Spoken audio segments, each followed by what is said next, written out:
What's up guys, Nolan here, and this is an intro before the intro. I posted this video earlier and it caused a massive issue because of a mistranslated statement. All of the information you are about to hear is correct because I removed the bit about the wipe. The wipe is technically not delayed. The issue was in the translation. Even though it says that it is delayed, it means it in the past tense, I guess. So even though it translates to it being delayed right now, technically it's not delayed. Yeah, I'm confused too. Anyway, I was able to talk to Pestily and he confirmed directly with Nikita that it is not delayed, at least to a point that matters to us, the community. So I've said this many times before, but I've never needed to say it officially or publicly. I was wrong. W-R-O-N-G.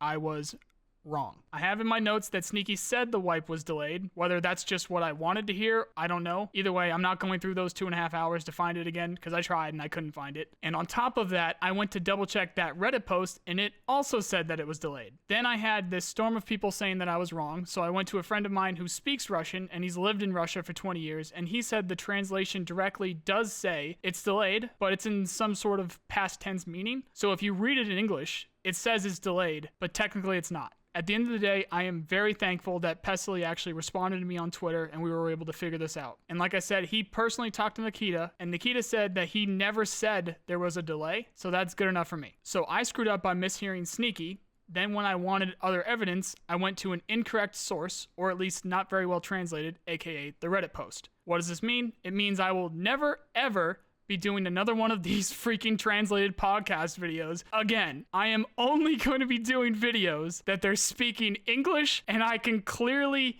hear the words in my own damn ears. So here's the info that you guys came here for, and I've cut out the pieces about the delay. Now, without further delay of my own, here's the info. What's up guys, Nolan here, and a few days ago there was a podcast with Nikita in the Russian EFT community where they discussed the future of Escape from Tarkov. That podcast was then translated to English today by the Twitch streamer SneakyRU007, along with his translation and the translation from the Reddit user.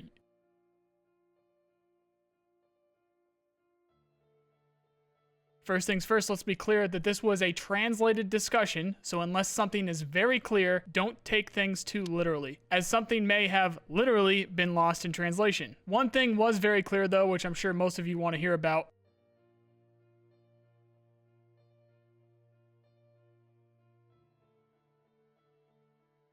There's going to be a lot to go through here, guys, but I'm going to try my best to keep it to the no BS, and hopefully this is info that you guys are interested in. That patch that we saw recently with the 1911 and the PPSH was a fast deployment patch, where usually it takes 3 hours, and that one only took 1 hour. They're going to do this more often in the future. BSG is constantly working on server issues, and they are now able to move much quicker and better to fix backend and general server issues. This is going to be good news for the wipe day traffic. They are constantly learning and making improvements on what they do for the servers. The team works very tough hours and into the night every day. People blame BSG for being lazy with bugs and cheaters, but if this was true, they would have pushed 12.6 a long time ago. They're going to be working hard to make it as good as possible. Battleye is working very well, and there are subsystems around Battleye that are also working on catching hackers. There are massive ban waves over weeks, and the day before this podcast took place, Nikita mentioned that they banned 1,000 to 2,000 accounts that day, and they also banned 1,000 to 2,000 every day. There has been a huge reduction in speed hacking, and on top of banning the people using them, they are constantly fixing cheats as well. BSG work with Battleye, but they are not very knowledgeable about Battleye's inner workings. If you have something specific on Battleye, contact Battleye, not BSG. With the level at which Battleye is integrated at the moment, it does not make sense to add more anti-cheat systems. Optimization for Battleye is constant, so it takes less away from your in-game experience, such as your FPS and performance. BSG are aware of the streamers that are selling cheats, and they've talked about this in the past. This is old footage, and it's constantly being rebroadcasted to scam people, basically selling nothing as none of it works. So when people buy and then use these cheats, they are pretty much instantly banned as they are detected cheats. Nikita said that the hackers will no longer be able to loot you while alive, so I guess that's a good start. You will start being banned for continuing to use anything outside of the game. You cannot exploit for third-party filters or else you will be banned. So if you guys are finding ways to still use third-party filters like Nvidia and AMD, you will eventually start to get banned for using them, so I suggest that you stop immediately. Nikita again said that they just want to build the game instead of plugging holes, fixing bugs, and bopping cheaters. A third of their work is plugging these holes. They're going to make the upcoming patches as close to bug and cheat free as possible. The community feedback is vital to the process process and production of the game. Report your bugs and crashes, please. Even if you think something is a bug, an exploit, or an error, report it. Nikita mentioned the ability to report things easier, including a button to report players. Mass reports for false flag reporting will result in punishment though, and it will take significant reports and still a screening process to actually ban the players, and they will also take the account's info itself into account. There will also be device and IP bans going along with it. There's going to be more serious action going towards people exploiting the skills system and just exploiting in-game in general. They will eventually review and ban those who do. BSG are monitoring people who purchase items in-game with real-world money and will begin punishing those who do. They are going to field test VoIP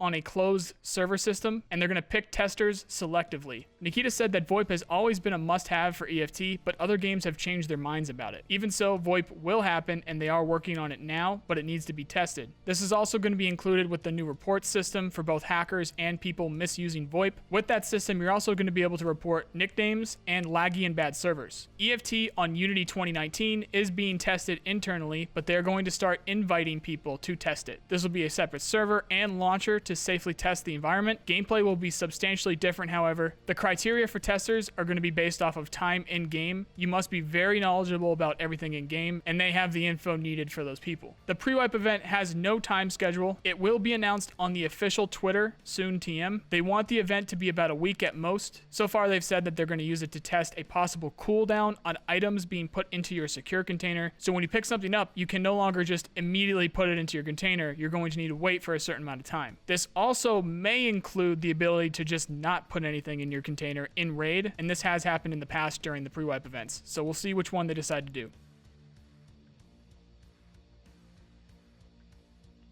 Along with that, it sounds like the dynamic loot system may be delayed to 12.7. Flea Market as a whole needs to be tested properly for bugs and exploits. Nikita said it's difficult, but they're close, and that they are intensely working on it. He confirmed some of the key changes that are coming in 12.6, including the found in raid only Flea Market, the AS Val and VSS nerf, and he also confirmed that the customs expansion will not be coming with 12.6. He said that the customs additions will include a few new buildings and old buildings, but with new interiors. Nikita confirmed that the area affected will be between old gas station and construction. He said that the time between patches should be shorter, and that he is keeping stuff secret that will be in 12.6. Items being sold out fast will stop in 12.6 because of the wipe and the flea market changes. They will be careful with the new economy after the change and make adjustments when necessary. He doesn't want everybody to have access to everything at all times. After saying something similar in the past, Nikita again said that he doesn't want everybody to have access to everything at all times, even in the end game. But it sounds like the changes coming in 12.6 are going to be the start of that, where 70% of the loot will only spawn in raid and 30% will be available from traders. This is going to be massive trader changes with much less availability. Any items that don't spawn in raid will need to be crafted in the hideout. Steam audio again confirmed in 12.6, and in 12.6 we're going to be getting new clothes for both of the PMC groups for top and bottom, and that there's going to be more customization for PMCs and scavs coming. 12.7, maybe 12.8 will be bringing new weapons and calibers, and guys, this could be a lot of things. This could be more of the 45 weapons, this could be the revolvers, this could be the new shotguns, this could be 300 Blackout. We got the Keltec RFB, lots and lots of different guns that this could be, but he just said that this will be bringing new weapons and calibers. There's going to be more variety of gear on Raiders now, and they said that this has actually just gone through, so the Raiders are going to be packing some new gear for us. Shoreline Boss will hide things and have dynamic loot,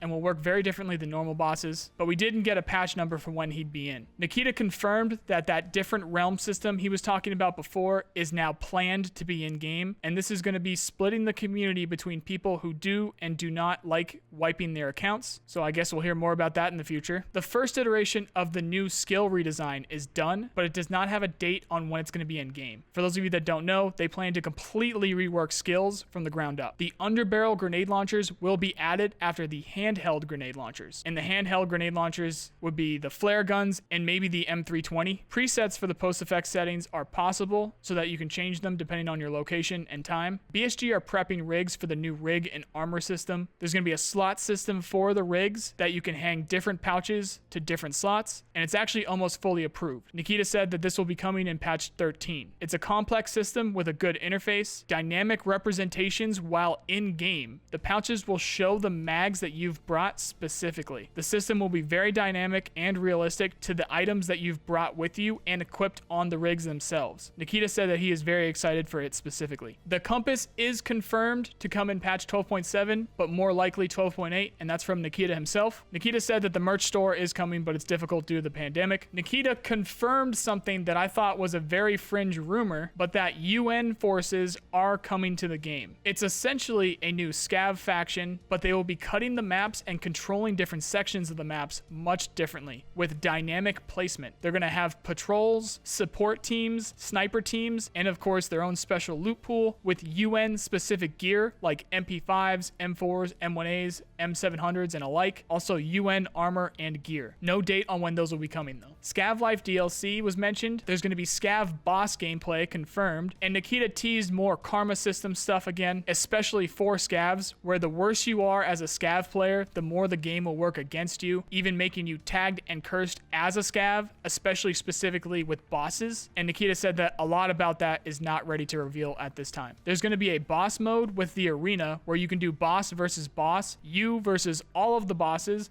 you and your friends versus all of the bosses. Sounds like it's going to be pretty cool. They're going to be recording new SCAV Boss voice lines, and Nikita said that anybody in the community who is a voice actor to please contact Battlestate because they are looking for voice actors. Certain events will have an impact on availability, things like nerfs for meta weapons by hitting the availability, and Nikita said the player base will have to adapt on the fly to these changes. Nikita said that the flea market trading is boring and needs to be more dynamic, and that's why it's changing. The goal is to make it harder and prolong the grind, extending low-level gameplay. It's not done yet, and there will be more big changes coming so that they can move closer to this. Nikita said that there's a big difference between legit and illegitimate advantages in game, and they want to drop the illegitimate. They want everything to involve gameplay. You can still do what you want to do on the flea market, but it needs to be accomplished through doing something in raid. There's going to be new looted only backpacks. Nikita confirmed black multicam clothing. He confirmed lockpicking again. He said that warbelts are planned to be added to the game after the molly system. What was unsure is if this will add to your pockets or if this is going to work like a vest. The BSG specific mobile companion app where you can access your stash and claim your insurance is coming. It's also going to include an EFT wiki or encyclopedia. What Nikita said specifically is that they do not want people to be able to access the flea market or make money while on the phone though. Last but not least, Nikita was asked when an official release date for Escape from Tarkov would be, and Nikita said that he cannot give an official date until the streets location, the new chest rig / loadout system, and the story quests are in-game. I know there was a lot here, guys, and remember that this was translated, so unless something was very clear, don't take it too literally. I hope you guys are excited as I am. There was a lot to digest in this one. And trust me, guys, the second I hear anything new about any of the subjects that were just discussed, you can find it on this channel. If you want to learn anything about Escape from Tarkov or its development, then you can check out my playlists for it here. If you like this video, then you know the drill. I really appreciate the people who do. Otherwise, I hope you at least learned something, and I also hope you have a nice day. See you guys.